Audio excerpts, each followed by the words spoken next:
Greek mythology में एक किस्सा है और ये किस्सा काफ़ी पुराना है और आपने अक्सर अपनी किताबों में पढ़ा होगा कि कैसे ट्रॉय नाम का एक राज्य होता है और 10 साल तक वो किला कैद में रहता है, यानी चारों तरफ उसके सैनिक होते हैं।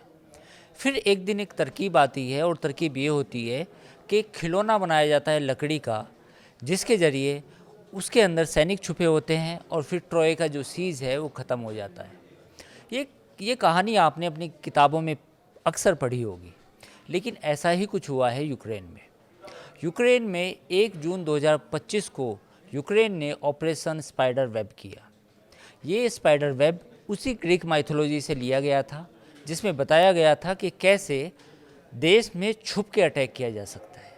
जी हाँ, जो यूक्रेन ने रूस में अटैक किया, उसमें ड्रोन को ट्रक में छिपा के, लकड़ी के जो ट्रक थे उनके अंदर छिपा के रूस में भेजा गया, क्योंकि जहाँ पे अटैक हुआ उसकी दूरी करीब 4000 किलोमीटर थी।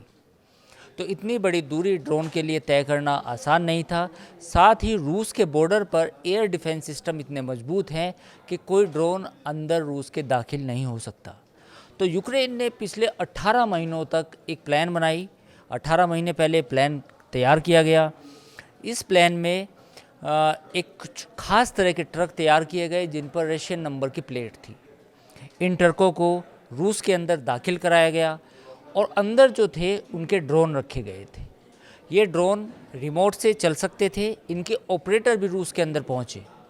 ये ठीक ऐसे ही था जैसे हमने इस वीडियो के शुरू में आपको बताया कि ट्रॉय नाम की जो एक ग्रीक माइथोलॉजी में एक किस्सा है कि कैसे ट्रॉय का जो 10 साल का सीज था वो कैसे ख़त्म किया। तो कुल मिला के यूक्रेन के जो ऑपरेटर थे वो रूस के 4000 किलोमीटर अंदर तक गए। उन्होंने इन ट्रकों से रिमोट के ज़रिए इन ड्रोन्स को उड़ाया और रूस के करीब 40 से अधिक सैन्य विमानों का नष्ट किया। और ये आम फाइटर प्लेन नहीं थे, ये सुखोई नहीं थे, ये सुखोई 57 नहीं थे। इसमें शामिल थे Tu-95 और Tu-22M3। बेसिकली ये जो दो नाम मैंने जो आपको बताए, Tu-95 और Tu-22, ये बॉम्बर्स है। बॉम्बर्स में एक इंजन नहीं होता, 4-4, 6-6 इंजन होते हैं और ये सबसे बड़े एक तरह से स्टील फाइटर होते हैं जिसमें बड़े बड़े बम इंक्लूडिंग न्यूक्लियर बम भी दागे जा सकते हैं। तो इन जो जहाज़ है, जिनकी जो सबसे बड़े जहाज़ हैं रूस के, इन पे अटैक करने के बाद पूरी दुनिया में हड़कंप मच गया, क्योंकि जो यूक्रेन ने स्पाइडर वेब ऑपरेशन किया था ये इतना सटीक था कि यूक्रेन का दावा है कि करीब 40 से अधिक जितने भी फाइटर प्लेन्स थे उनमें कहीं ना कहीं कुछ ना कुछ नुकसान हुआ है। इस ऑपरेशन के तहत 117 फर्स्ट पर्सन व्यू ड्रोन को 18 महीने में धीरे धीरे रूस में भेजा गया था, यानी कि जो टोटल ड्रोन्स की संख्या है वो करीब 117 थी। और ये जो ड्रोन थे लकड़ी के, जैसे मैंने आपको बताया कि लकड़ी के ढांचे में जो ट्रक थे उनके अंदर ऐसा बनाया गया था वुडन के जैसे कुछ सामान जा रहा हो और किसी को पता ना चले, किसी को ये आभास ना हो कि इनके अंदर ड्रोन है। अब जानकारों का कहना ये है कि रूस को इससे करीब 7 अरब डॉलर का नुकसान हुआ है। लेकिन अगर आप इन ड्रोन की कीमत देखें तो इनकी ड्रोन की कीमत बेहद कम है। कुछ ड्रोन तो इसमें 1 से 1.5 लाख रुपए में भी आ सकते हैं और कुछ ड्रोन थोड़े इससे महंगे भी थे। तो कुल मिला के इस वीडियो को बनाने का मकसद ये भी है आपको बताना कि आज की जो लड़ाई है वो एक नए दौर में पहुंच चुकी है। नया दौर क्या है?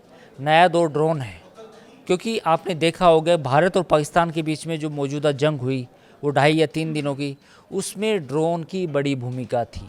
किसके पास कितने अच्छे ड्रोन हैं, किसके ड्रोन किसके एयर डिफेंस सिस्टम को चकमा दे सकते हैं, ये बड़ी बात है।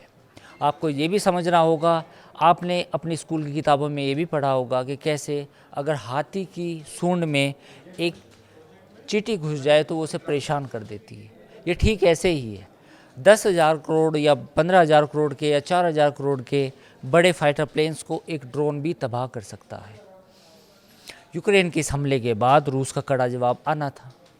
यूक्रेन के इस हमले के जवाब में रूस ने कहा कि 2022 के बाद ये सबसे बड़ा हमला है, तो लिहाजा हम भी जवाब में करीब 472 ड्रोन और 7 मिसाइलें दागेंगे।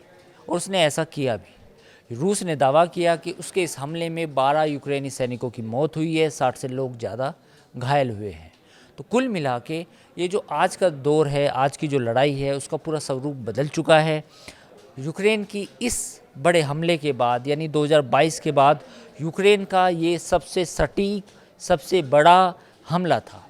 तो रूस और यूक्रेन पर ये जो आपस में तनातनी हुई है, ये तब हुई है जब तुर्की में दोनों देश सीज़ फायर पर बात करने की कोशिश कर रहे हैं। ऐसे में रूस पर यह हमला होना, अब देखना होगा कि क्या दोनों देशों के बीच अब भी कोई बातचीत हो सकती है।